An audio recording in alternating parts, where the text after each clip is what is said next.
भाई देखो, Starlink India में आ चुकी है और स्टारलिंक इंडिया में आने की वजह से क्या एयरटेल और जियो जैसी बड़ी कंपनी का धंधा बंद हो जाएगा या फिर जियो और एयरटेल जैसी कंपनी स्टारलिंक के साथ जुड़ के इंडिया में काम करेगी? तो यार सब चीज़ों के बारे में बात करेंगे इस वीडियो में, तो चलो शुरू करते हैं। तो यार देखो, स्टारलिंक इतना पावरफुल क्यों है? क्योंकि उसकी मेन पावर यही है कि वो देश के किसी भी कोने, अरे देश नहीं मतलब वर्ल्ड के किसी भी कोने में इंटरनेट पहुंचा सकता है, क्योंकि वो यूज़ करता है सैटेलाइट इंटरनेट का। तो क्या सिर्फ इसी पावर के कारण स्टारलिंक पूरी दुनिया में राज करेगा?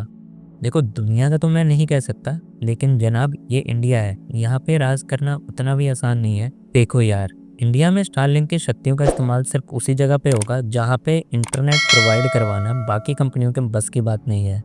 यानी कि सैटेलाइट के थ्रू इंटरनेट प्रोवाइड करवाया जाएगा ऐसी जगहों पे जहाँ पे इंटरनेट टावर्स के थ्रू नहीं पहुँच पाता, क्योंकि स्टारलिंक यूज़ करता है सैटेलाइट इंटरनेट।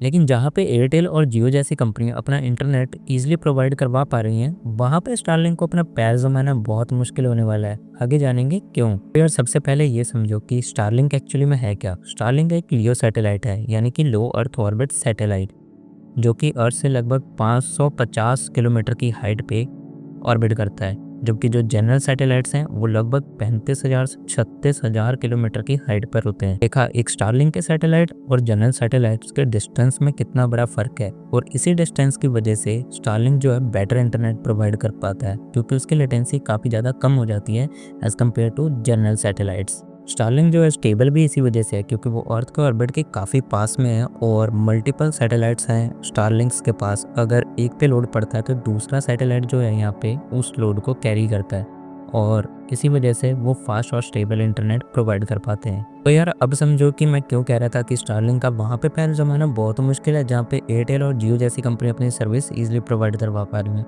तो देखो, स्टारलिंक को इंस्टॉल करवाने के लिए तुम्हें लगने वाली है एक राउटर किट, जिसमें कि तुम्हारा एक एंटीना होगा जो कि तुम्हारे छत के ऊपर लगेगा, जिसके थ्रू सैटेलाइट के सिग्नल्स को वो कैच करेगा। एंड तुम्हें एक राउटर लगवाना पड़ेगा जिसकी कॉस्ट लगभग 40 से 50 हज़ार के बीच आने वाली है।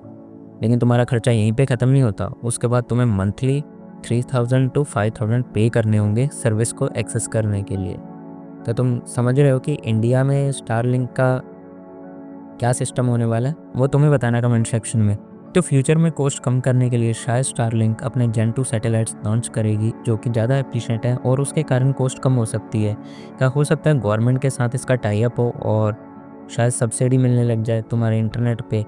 और मेरे हिसाब से एयरटेल और जियो जैसी कंपनी शान नहीं बैठेंगी और वो भी अपना सैटेलाइट इंटरनेट लॉन्च करेंगी, जो कि स्टारलिंक से सस्ते प्राइस पे होगा। तो कंपटीशन ऑटोमेटिक बढ़ेगा और प्राइस कहीं ना कहीं नीचे तो आएगा। बट स्टारलिंक यहाँ पे काफ़ी ज़्यादा चार्ज कर रहा है as compare to other brands. Jio और एयरटेल जैसी कंपनी जो प्लान 700 या 800 में प्रोवाइड करवा देती हैं इजली, वही प्लान स्टारलिंक का 3000 टू 5000 है पर मंथ, और स्पीड भी सेम देखने को मिलेगी आपको। तो कहीं ना कहीं स्टारलिंक जो है वो इंडिया के मार्केट को काफ़ी टाइम लगाएगा कैप्चर करने में, क्योंकि इंडिया में कोई भी यूज़र इतने ज़्यादा पैसे नहीं देने वाला है स्टारलिंक को। हो सकता है ये ऐसे एरिया में बहुत ज़्यादा ग्रो कर जाए जहाँ पे इंटरनेट प्रोवाइड करवाना बहुत मुश्किल है।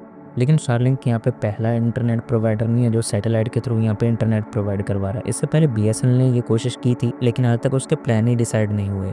तो आज की वीडियो के लिए इतना ही दोस्तों। अपने पर्सपेक्टिव कमेंट सेक्शन में ज़रूर देना। तो अब मिलते हैं नेक्स्ट वीडियो में।